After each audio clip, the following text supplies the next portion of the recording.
আমাকে নামতে হবে। ও তোর কাজ কি অবস্থা! এ দেখো এখান থেকে জল পারাবারটা এদিকে যাচ্ছে, এখান থেকে পুরো কিন্তু মাতলা রিভারের সাইডে কিন্তু চলে যাবে জল, ঠিক আছে?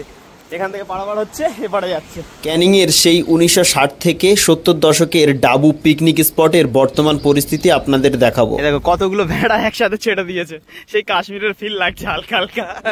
আজ থেকে প্রায় 8 থেকে 9 বছর আগে ঠিক এই জায়গাটায় আমাদের একটা পিকনিক হয়েছিল এবং রান্না বান্না হয়েছিল। মানে এই জায়গায় রান্না হয়েছিল, ছোট মতো বক্স নিয়ে এসেছিলাম, গান বাজনা চলছিল এবং এখানে রান্না হয়েছিল, আমরা খাওয়া দাওয়া করেছি।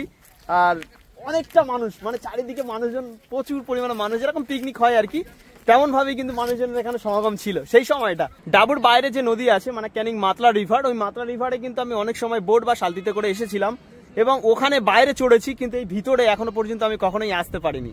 কতটা সুন্দর লাগছে এই বট গাছটিকে, হেভি সুন্দর লাগছে, একদম পুরো ফাঁকা, একদম পুরো ফাঁকা ওয়েদার একদম।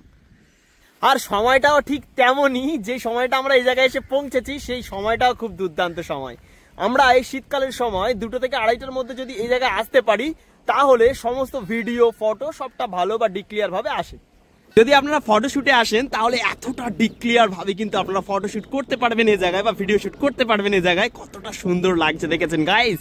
জায়গাটা যতটাই পুরনো হোক না কেন, যতবার দেখি ততবার আমার মন প্রাণ জুড়িয়ে যায়। সত্যি আবার যেন মনে হয় এই জায়গায় এসে ভিডিও শুট করি আর পুরোনো দিনের সময়গুলো এই জায়গায় এসে কাটাই। 10 কাভারের গোয়ের জল কিন্তু ওপার থেকে এপারেই পেরিয়ে আসছে আর এটি গিয়ে মিশছে একদমই ক্যানিং মাতলা রিভারের সাথে।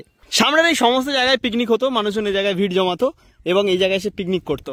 আর এই দেখো গাইস তেঁতুল গাছ, আর দেখা একটা তেঁতুল পাড়া যায় কিনা। ভাই একটা পেড়ে দিবি আমাকে, যে কোনো রঙ্গিতে একটা তো পাড়তে হবে এখান থেকে, কোনো ব্যাপারই নয়। একদম দিল।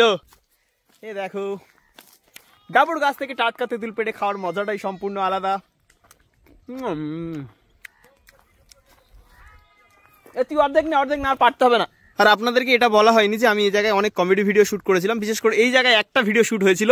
এখান থেকে এই যে গাছের ডালটা ছিল, গাছের ডালটা যখন এই জায়গায় ছিল সেই সময়টা দুজনকে বসিয়েছিলাম এই গাছের ডালে বসে, এখান থেকে একটা শট ছিল আমাদের।